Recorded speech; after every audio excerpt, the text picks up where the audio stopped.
Progressive members of the House of Representatives are now considering potentially holding their vote on Biden's infrastructure bill should he decide to give up key provisions pertaining to climate change. Now, this all started after the National Climate Advisor, Gina McCarthy, suggested that climate policies proposed in Biden's original American Jobs Plan, that's the infrastructure bill, such as a clean electricity standard, could be left on the cutting room floor as the president seeks a compromise deal with a bipartisan group of senators. Now, Biden has moved on from working with a group of GOP senators because maybe he finally realized that they were negotiating in bad faith. Now he's working with a bipartisan group of senators who are also negotiating in bad faith because they don't want to raise any taxes on the rich in order to raise revenue to pay for the infrastructure bill. But nonetheless, in response to that, you finally have some Democratic lawmakers who are saying, no, not gonna vote for this unless it includes these key provisions on climate change. Martin Henrik is one example who said an infrastructure package that goes light on climate and energy and clean energy should not count on every Democratic vote.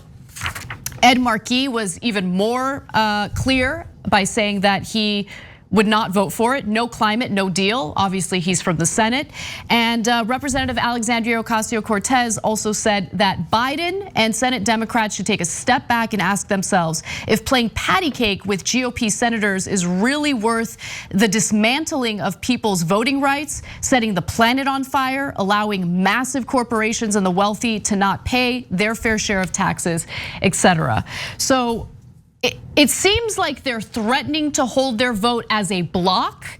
And if they do that, understand that they have the leverage, right? The legislation would not pass in the House if progressive members of Congress did decide to hold their vote as a block. Now, whether or not they're actually gonna do it is another question, but I do like that they're at least thinking about doing that and at least thinking about using the leverage they do have to get some of the concessions that progressives deserve and need. Yeah, and it goes beyond that too. But first I wanna say, told you. And this is not to go, oh yeah, I'm a talk show host who got it right, yay me, okay? I do that plenty, don't get me wrong. But in this case, it has a very important point. We said that Biden didn't really want to do the Green New Deal parts of the infrastructure bill and that he would take it out. And we were told, no, Cenk, Anna, Young Turks, you guys don't understand. You're being hysterical. Biden is FDR 2.0. And he said it. Well, when a politician says something, they obviously mean it, right? No, not obviously. Now, why did we say that he wasn't gonna do it? Because we know Biden's track history. We know what drives politics. What drives politics is the donors. And the donors don't want the Green New Deal part of it. They never wanted it, they don't want it now. Under no circumstances do they want it. We told you they would keep the parts that would help only corporations. And so right now, what is the Republican proposal that they're negotiating over? They're negotiating over how do we privatize these roads and do tolls and different gas tax, etc., to make sure Americans pay for it. Romney and the other Republicans are insisting no taxes ever for any corporations or the rich. We're not gonna allow a single cent to be raised from that. I told you, I told you, I told you. Now Manchin, and not just Manchin, don't let Biden hide behind Manchin. Biden is going, wow, okay, well, and now that's a second I told you.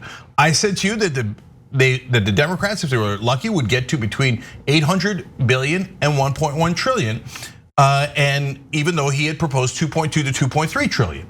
Oh, Cenk, how do you know? You don't know, you're being so unfair to Biden. Well, I do know, how do I know? I'm not a mind reader. Chris Coons, his top ally in the Senate. God, is there a single reporter in Washington? Chris Coons comes out on television and says 800 billion. That's a Democrat from Delaware. When he says that, that means they're very likely going to end up at around 800 billion. Right now, they're discussing 900 billion.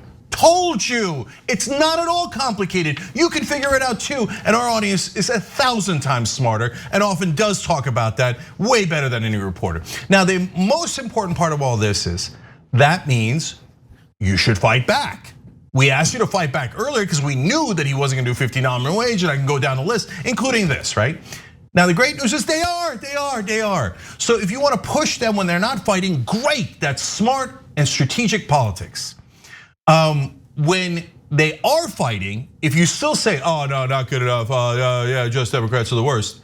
Well, no, it looks like you were trying to destroy progressives. Because right now, they're doing the right thing. AOC and the rest are saying, no deal. No, even Ed Markey, no deal. Jamal Bowman, no deal, no deal. We're not gonna give you our vote. The one more thing, when they say no deal, they say, what, you know what they're gonna do, and this is upcoming now. I'm gonna tell you ahead of time about this. Now you will see a slew of articles in the next couple of days and weeks where the mainstream media, the corporate media, will back the corporate Democrats. They'll say, tut, tut, tut, these Justice Democrats and this squad, how dare they could kill this whole bill. Is a half a loaf is better than no loaf at all. That's actually not true. Actually, the majority of the Republican proposal, and by the way, when Biden says yes, he's taking the Republican proposal, not the Democratic proposal. The Republican proposal, most of it is taking the COVID relief bill that they bragged about and repurposing it. That's most of the money. And then they're gonna sprinkle a little bit on top, and that all goes to private corporations to rebuild the roads and you pay for it. I don't even want that deal. That's not half a loaf. That goes backwards. That goes backwards and uses up money that was supposed to go to the American people for a different purpose. So every part of this stinks, and I love that the Justice Democrats are fighting back. Thanks for watching the Young Turks, really appreciate it. Another way to show support is through YouTube memberships. You'll get to interact with us more. There's live chat emojis, badges. You've got emojis of me, Anna, John, JR. So those are super fun. But you also get playback of our exclusive member-only shows and specials right after they air. So all of that, all you gotta do is click that join button right underneath the video. Thank you.